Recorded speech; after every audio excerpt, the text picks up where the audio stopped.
Joe Biden, the US presidential candidate, is now ahead in Pennsylvania. If he wins Pennsylvania, he wins the US elections.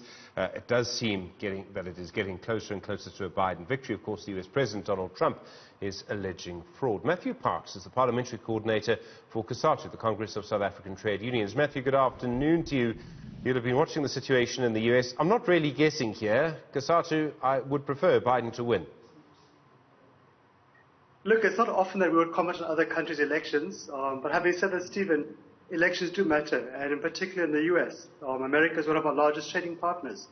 So it is important to workers here. You remember many years ago, well, actually not so long ago, we had huge discussions about the AGOA trade agreement between ourselves, which is very critical for our poultry industry, for auto manufacturing industry. So that many of our jobs depend upon it. The US is one of our largest investors here.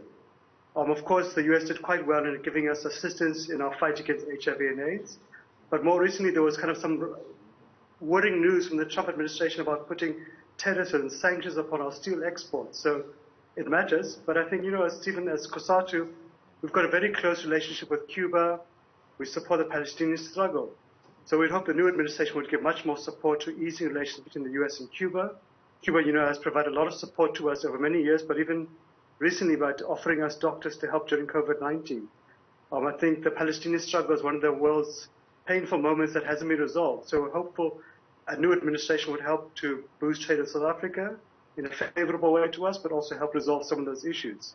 Do you really think that the US presidency changes things that much? If you look at the United States, it's so obvious that it's divided. The Senate, it looks like, is probably going to be controlled by the Republicans, although we don't have confirmation on that yet. The point I'm making is that it is easy to sort of overstate the influence that a US president has on American policy right now. No, you're right. And the US is a huge superpower.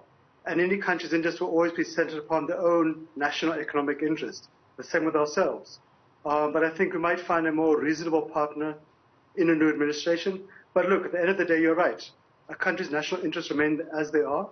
And for us, the point is the US, just like China and the European Union, are key trading partners. So our relations with them are very critical. It has a huge impact upon a huge, wide variety of our economy.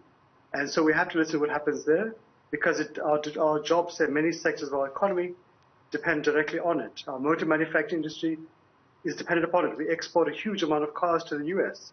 We export a lot of our agricultural products there and so forth. So our relations there need to be handled with some significant amount of delicacy. Matthew, while we've got you, I did just want to ask you a quick question about the TERS payments. They're due to, it seems, to come to an end in the middle of September. In other words, people who apply for money they were due to be paid after that won't get that money.